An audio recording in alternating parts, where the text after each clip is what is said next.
My name's Krista Bryan, and I grew up here in Sacramento. When my mom had me, she had a nervous breakdown, and so it was really hard for her to take care of me. By the time that I got into 6th grade, I moved in with my aunt and my uncle. One day they just sat me down, and she said, and her husband, and they said, you know what, your dad is Mexican, and my uncle that sat me down with my aunt, her husband, he had been to prison. And he said, and I ran into your family, you know, his family in prison, and they asked how you were doing. And so we told them, but your dad killed himself. You know, he passed away.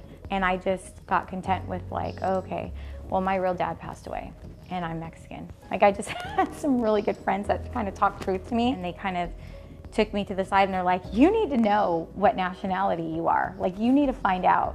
And you can. It would be great to know my culture. I never knew any type of culture, you know, like some people have culture and it's really valuable to them and they celebrate it, and it's like, you know, family and things like that. And I didn't know anything. So I got the results in, and that's when I was shocked, because it says that my DNA comes from Nigeria.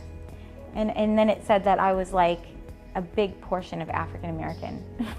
Are you kidding me?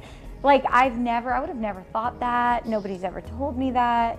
When I took the test, there was nothing on my radar that my dad would be alive or anything like that. You know, I was just like, I wonder what nationality I am. People from all over do this test.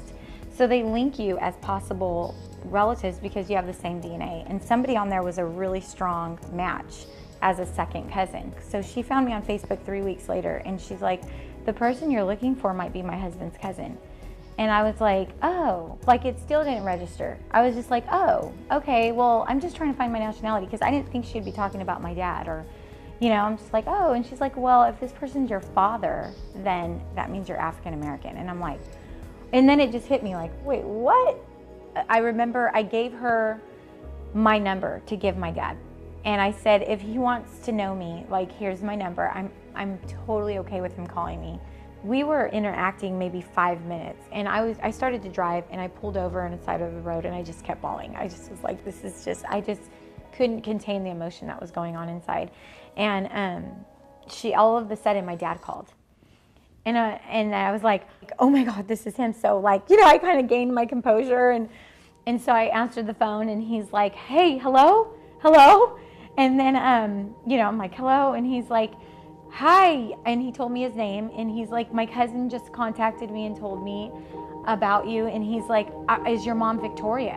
And I told him, yeah, because that's my mom's name. And I said, yeah, that's my mom. And so he was like, hey, you know what? He told me like he wanted to fly me out to Orlando. So we went to Orlando, and I spent a week out there. And that's when I found out just even more, just so much more. Throughout the whole trip, I felt like, oh my God, I found my place. Like, I found my family.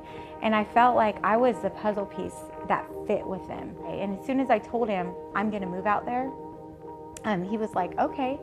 And I just felt this overwhelming peace. It was really unexplainable. And I was like, right then and there, I was like, I'm moving. I'm going to Florida.